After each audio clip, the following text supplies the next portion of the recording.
Hello दोस्तों, कैसे हैं? उम्मीद करते हैं आप लोग सभी अच्छे होंगे। आज हम लोग पढ़ने जा रहे हैं cube root, perfect cube root. यह तभी निकलेगा जिसका पूर्ण घन संख्या घनमूल हो। चलिए हम लोग सीधे टॉपिक पे आते हैं। जैसे 12,167 है, यह कितना का घनमूल है? तब हम लोग सबसे पहले क्या करेंगे कि 3 अंक को देखेंगे। 3 अंक को, अब यहाँ पे 7, तो 7 किसका क्यूब में होता है? तो 7 3 का क्यूब में होता है, यहाँ पे 3 लिख देंगे। अब बच गया यहाँ पे 12, तो 2 के क्यूब 8, 3 का क्यूब 27। तो जो सबसे छोटा होगा वही यहाँ पे लिख देंगे, वही हमारा आंसर होगा। तो 12 2 और 3 के क्यूब के बीच में आता है, तो यहाँ पे 2 लिख देंगे, आंसर हो जाएगा 23। अब ये हुआ कैसे? चलिए हम लोग यहाँ पे देखते हैं। सबसे पहले हम लोग इकाई अंक को देखेंगे। 1 है तो इकाई अंक में 1 लिखेंगे, 4 है तो 4 ही लिखेंगे, 5 है तो 5 लिखेंगे, 6 है तो 6 लिखेंगे, 9 है तो 9 लिखेंगे। ये तो याद नहीं करना पड़ेगा, बस 2 चीज याद करना पड़ेगा कि अगर इकाई अंक में 2 रहे तो 8 हो जाएगा, और उल्टा 8 रहे तो 2 हो जाएगा। इकाई अंक में 3 रहेगा तो 7 हो जाएगा, इसी का विपरीत 7 रहेगा तो 3 हो जाएगा। चलिए इस प्रश्न पर हम लोग आते हैं। सबसे पहले 3 अंक को देखें, हटाएंगे। 7 है तो इकाई अंक कितना हो जाएगा?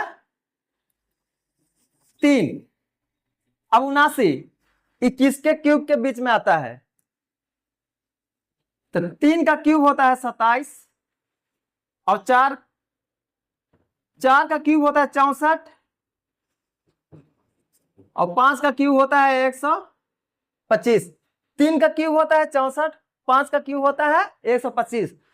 तो 64 और 125 के बीच में है, तो छोटा वाला को हम लोग यहाँ पे लिख देंगे। तो यहाँ पे लिखेंगे 4, 43 आंसर। यह कितना का क्यूब रूट है? तो चलिए हम लोग बनाते हैं। 3 अंक को छोड़ देंगे। यह 6 है तो हमने बोला था कि 6 का 6 ही लिखेंगे। अब 3 का क्यूब 27 होता है, 4 का क्यूब 64 होता है, तो किस 3 और 4 के बीच में है तो छोटा वाला लेंगे। तो यहाँ पे 3 आंसर। अब इसको फास्ट बनाते हैं।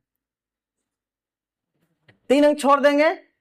यह 3 है तो 3 का इकाई अंक 7 हो जाता है, तो 7। अब 50 किसके किसके क्यूब के बीच में होगा? तो 4 का क्यूब 64 बड़ा हो जाता है, 3 का क्यूब 27, 4 का क्यूब 64, तो यहां पे हो जाएगा 3 आंसर। इस प्रश्न को बनाइए। अगर हमको यह विधि नहीं पता रहता तो क्या समय लगता ना? तो चलिए हम लोग समय को बर्बाद ना करते हुए फास्ट बनाने का कोशिश करते हैं। सबसे पहले 3 अंक को हटा देंगे। आप देखेंगे कि 8 का इकाई अंक क्यूब रूट में कितना होता है? तो 2, यहाँ पे 2 लिख दिया। अब 551 से पहले, 551 के बाद ये किसके बीच में है? 8 का क्यूब 512 होता है, 9 का क्यूब 729 होता है, तो ये 729 से छोटा है, तो हम क्या करेंगे?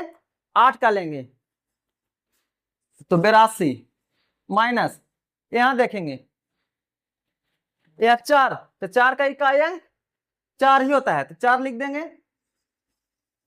अब 4 किसके क्यूब के बीच में है? तो 4 का 64 होता है, 5 का 125 होता है, तो यहाँ पे क्या हो जाएगा? छोटा लेना होता है हमेशा, तो 4 लेंगे, तो 44।